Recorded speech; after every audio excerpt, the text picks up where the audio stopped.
This is a place where the oddities of nature take a place in your reality, where the supernatural is second hand, and the monsters and the freaks thrive over your wildest imaginations. This is Unsettling Stories.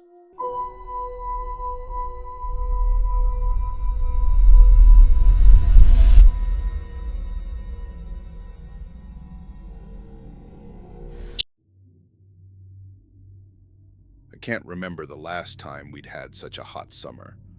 All the beaches were packed. You couldn't find a shoreline that wasn't teeming with people. Most summers, we would have been right there with them. This last school year, though, had been rough. We'd had an inordinate number of encounters with bullies, and the last thing we wanted to do was put ourselves in a place where they'd almost certainly be. That caution came with a price, of course. We were sweltering. Fans did nothing. Every time we opened the freezer to grab a chunk of ice, we would get yelled at for letting all the cold air out. It seemed like everything we did, it only served to make us hotter and more miserable. My brother had an idea that sounded pretty great to me. There had been construction going on near the old quarry. That was on hold for some reason. Donnie said he'd been snooping around there the week before, and he noticed there was still a lot of water from the spring floods that had gotten trapped and hadn't dried up yet. Plus, the quarry was deep enough to be in its own shadow. The walls went up at least 30 feet. It'd be a climb to get down and back up, but it was worth the risk if it meant getting a break from the heat. We hopped the fence and stared down at the water. It looked pretty damn refreshing. The way down was steep and rocky, but Donnie and I were both pretty agile at the time. We went slowly, despite dripping with sweat and coating ourselves with dust and bits of gravel. When we got to the bottom, it was already a relief. The air was 10 degrees cooler, and the shade provided a welcome reprieve from the midday sun. There was a long branch near the edge of the pool. Since the water was murky, we didn't want to take a chance and dive in. Both of us remembered how Leon Hollis broke his neck back in 3rd grade. Neither of us were going to make the same mistake. I reached in with the stick and pushed down and around. It felt about 2 or 3 feet deep. I let out more and more of the branch into the water and felt the soft, muddy ground underneath. We couldn't do a proper dive, but we sure as hell could jump in. That was all Donnie needed to hear.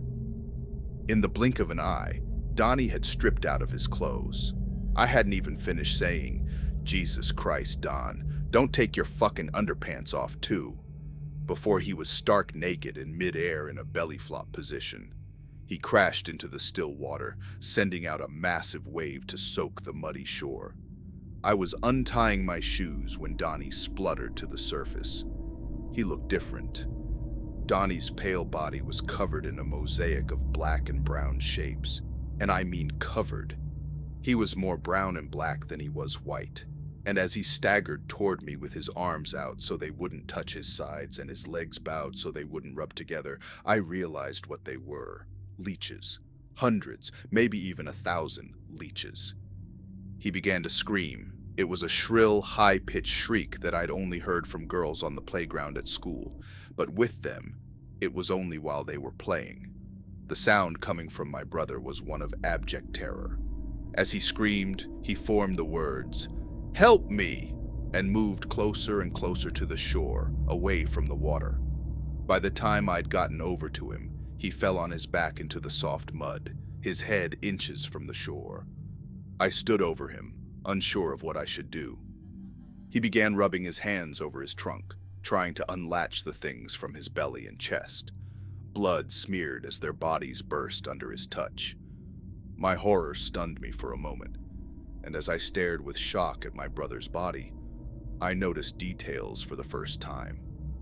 There was a leech stuck to his left eyeball.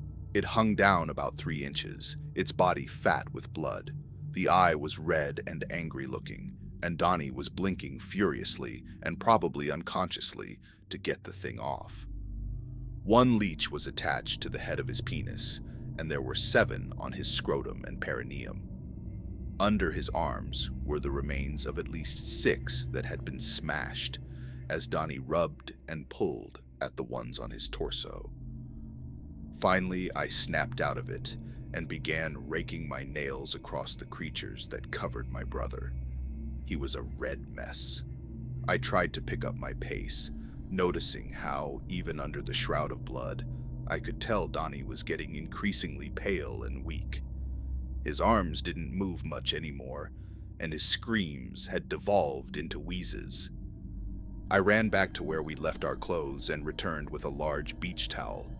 I wadded it up and scrubbed Donnie up and down, not caring if I crushed the things instead of just removing them. They needed to die, and quickly, or else I was certain my brother would be exsanguinated.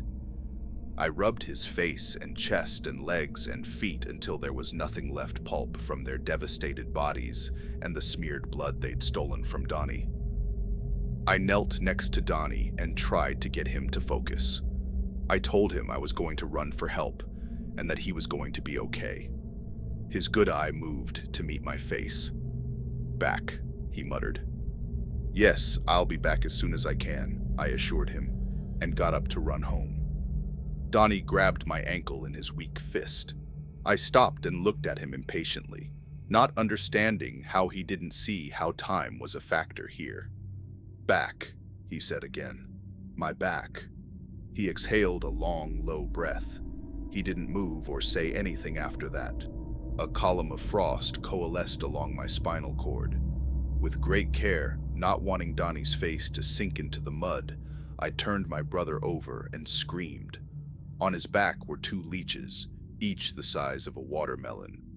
No longer trapped between the mud and Donnie, they detached their proboscises, each of which were as long as my middle finger. Then, with their bodies full and their appetites sated, they began the slow crawl back into the water.